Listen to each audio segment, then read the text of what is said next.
There were two NFL preseason games last night. Patriots and Washington football team faced off. Steelers and Eagles met in Philly.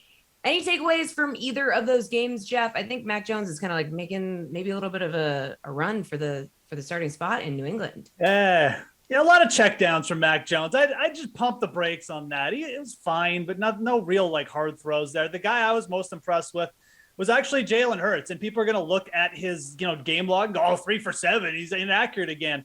He had 2 drops, 1 throwaway on a play where Carson Wentz probably would have taken a 20-yard sack. The 3 completions he made were tough throws, over 10 yards, darts over the middle kind of thing. Hit Dallas Goedert in stride. I thought he looked really good. And look, I don't want to say it's too loud, but Dwayne Haskins kind of looked good too. But for me, the biggest takeaway was definitely Jalen Hurts. I think he looks ready to go. I think he's going to have a big year. All right, Stan, what was your biggest takeaway? Biggest takeaway, probably 2. One was Quez Watkins. He had the splash play on the little bubble screen, showed off his 4.35 40 speed. He's been the buzz in camp like every day. Like the beat writers have just been raving about him. So it was nice to see him. He also Hurts missed him on a long throw, so he had 2 targets. I think more importantly though, he was out there with Hurts in 2 tight end sets. So I mean, if he's going to be starting, he has the game-breaking speed. He can be like the Deshaun Jackson type guy. So that's kind of interesting. And then Zach Ertz, he played more than Dallas Goedert. And then Kenneth Gainwell, he's been a popular target. People thinking that he might take over the third down role. He didn't play with the starters at all. He was behind Boston Scott, Jordan Howard. N'Keal Harry, I guess he still kind of sucks. He played 36 snaps, 1 target, 1 catch for 4 yards. And I think the other big thing was Antonio Gibson. He didn't play on third down. So shout out to Dwayne McFarland, PFF. He tweeted that Gibson was on 57% of the snaps. McKissick still got 50% of the passing down snaps with the lone long yardage ones. So, his ADPs in the second round. If he's not going to get the passing work, that's going to be bad for him. All right, AJ, what do you think? Any key takeaways from either of those games? Well, I think the one for me is on the other side for the Steelers. We talked yesterday about all their offensive weapons. I thought it was interesting that Claypool didn't have a single catch in this game. He did have a run that he lost 2 yards on. Juju, for his part, he caught all 3 of his targets and looked solid. So I think it's going to be an interesting breakdown of how they shuffle around that roster. All right, guys, speaking of the Washington football team, Ryan Fitzpatrick is the new man at quarterback, Fitzmagic. And the sportsbook is giving plus 1,200 odds that he's going to break his personal season high in touchdowns. The bar is set with the over-under of 31.5. So, Stan, does he get there in his first season in the nation's capital? What do we think? Can he make the Fitzmagic happen? There's always Fitzmagic and there's Fitzpatrick, right? So you never know. I'm going to fade this one. There's good. The situation is great. Plenty of weapons. Logan Thomas, McLaurin, Samuel, Gibson. Washington, they were 7th in passing play percentage last year. So that's good. But there's plenty of bad here. I think, they're going to have a good D. The game script could bring down the passing percentage down. More importantly, though, when you break down Fitz, he has a career 3.3 interception rate. Last year was at 3%. So that was among the league leaders. If Fitzpatrick rears its ugly head, it's definitely within the range of outcomes that he gets replaced. In his 16-year career, he's played a full season only 3 times. Washington QBs, they threw in the red zone 50 times last year, which was basically like Drew Lock territory. So for perspective, the leaders, Deshaun Watson, Tom Brady, they threw over 80 times.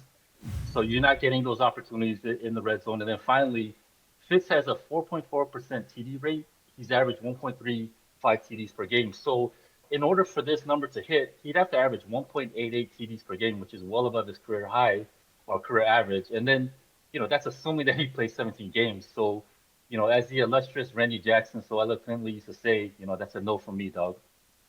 Oh, man. AJ, is it a no from you, dog? Absolutely. For all the reasons that Stan highlighted, let's hypothetically say that their season goes well. He has good games. They're winning a lot. What are they going to do with the ball in the third and fourth quarter? They're just going to feed Antonio Gibson constantly, and that's only going to serve to further hurt his chances of hitting this mark. So if it doesn't go well, he's on the bench. If it goes well, they're going to run the ball. I just don't see any way that he gets there. All right, Geoff, are you pessimistic about Fitzmagic here, or do you No. want to go? Okay, Look, thank you. I'm like the salt guy. Let's do a little sprinkle here. I mean, I think this bet is perfect for sprinkling. I mean, I really do. Plus 1,200. This isn't plus 120. This is plus 1,200. We're getting into like golf outright territory here. Look, it's a big ask. I mean, I'm not trying to say this is automatic or something. This is a big ask for Ryan Fitzpatrick. But to what Stan said, who are they going to replace Ryan Fitzpatrick with this year? Taylor Heineke? I don't think so. Like, I just don't really see that scenario happening. I think this is Ryan Fitzpatrick's team. And I really see the Washington football team very similar to Tampa last year. I think they're going to take a lot of shots downfield with Fitzpatrick. I think they want to do that more. And I think they have the weapons to be successful with it. You know, I'm not expecting 40 touchdowns like Tom Brady threw last year, but I think this team is in a weaker division. I think they're going to be going up against a lot of secondaries. And I think if Fitzpatrick does stay in there for 17 games, he at least has a shot to do this. And I do think, again, it really comes down to the odds. I think his shot to do this is better than plus 1,200. I think you're getting a pretty good offer here on something that's realistic, because I don't see Washington going with anyone else here. I think it's the Fitzpatrick show for them this year. All right, up next, the Minnesota Vikings, who will be looking for big things from last year's rookie wide receiver sensation, Justin Jefferson. So the DK Sportsbook is asking if Jefferson can have just as strong of an effort in his sophomore campaign by putting plus 175 odds for Adam Thielen and Justin Jefferson to combine for over 2,495 and a half regular season receiving yards. So AJ, you're looking at almost 1,250 yards apiece. Is that realistic for the 2021 season? Absolutely think it is. And this is one where I want to get a piece of this action. You know, you look at Jefferson for his part, 1,400 yards last year. I really think he can do that again. And that gives you a little bit of cushion on Adam Thielen, who I know didn't reach 1,000 yards last year, but he was pretty close. And you have to remember, he only played 15 games. So you give him that extra 2. And I think he could easily get closer to 1,100 here, and that little cushion from Jefferson. So at plus 175, I will definitely take a piece of that action. All right, Geoff, do you want a piece of this action?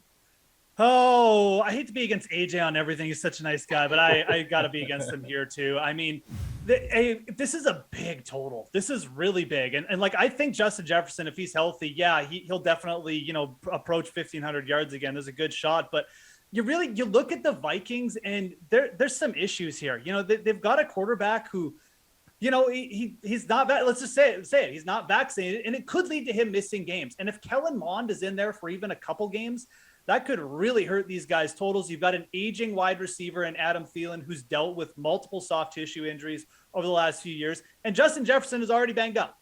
So all things considered here, I just don't really like targeting anything on the Vikings. I just feel like they're a team that's a little bit, seems like, on the verge of imploding. Maybe I'm wrong, but with the Kirk Cousins stuff and with just some of the injury stuff, and like I said, Thielen getting up there, I don't think you're quite getting good enough odds here for me to take a shot on the over. Stan, do you have enough faith that Adam Thielen's going to stay healthy to take this at plus 175? Yeah, I don't know about the health. I mean, it's really hard to predict injury, but I'm with Geoff on here with this one. I think I'm going to fade it as well.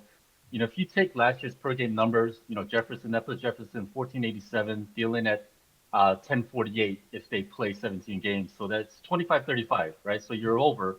The thing is that's only 40 yards. And so that breaks down to 2.3 yards per game for this to not hit. I really think the Minnesota defense is going to be much improved this year schematically, and they signed a lot of guys.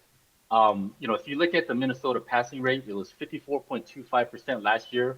I think it gets closer down to 50%.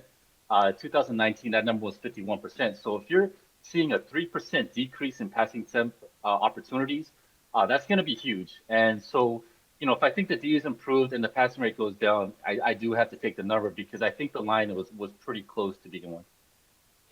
Okay, guys, the Chicago Bears have a new look offense with Andy Dalton at QB. And let's be real, with all likelihood, rookie Justin Fields probably going to take that role over at some point. So without an exact answer yet of when Fields is going to play, are you comfortable with plus 190 odds for the Bears to have a winning record this season, Geoff?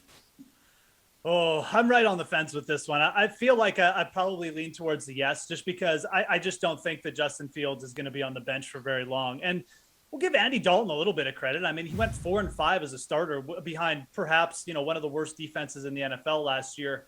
That's not bad. It is kind of thrown into a tough situation. I think at the very least, if Dalton starts 3 or 4 games, he could get the Bears perhaps off to a 500 start. But for me, the Bears have the third worst strength of schedule to go against, which means they have the third toughest schedule in the NFL. So that is definitely a huge concern. Otherwise, I would be all over this. The Bears still have a very elite defense. They have Detroit in the division, and like I said, I think once they get Fields in there, they're going to be a good team. But this schedule scares me a little bit. So realistically, I would like to see Justin Fields in preseason before I kind of took the over on this and made a commitment. But yeah, I think all things considered, I think the Bears will scratch and claw to a winning record this year if they give Fields a chance early.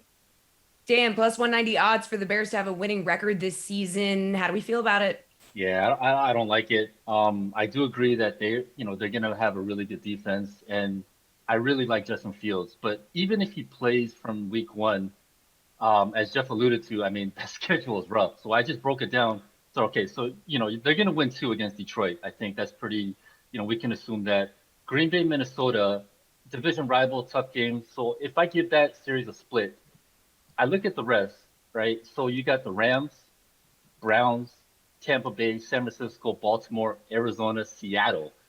I mean, man, that's tough. So if I count up the wins right there, wins and losses, that's 8-9. That's 9 losses right there. So yeah, I can't take the over on this one. AJ, what do you think? There's a well-known phrase here in Wisconsin called "the Bears still suck," and that carries forward here into another season. They just, as Stan said, they have a tough schedule outside of the division. I take issue with Stan's recommendation that they would even split with the Packers, so there's another loss for you as well.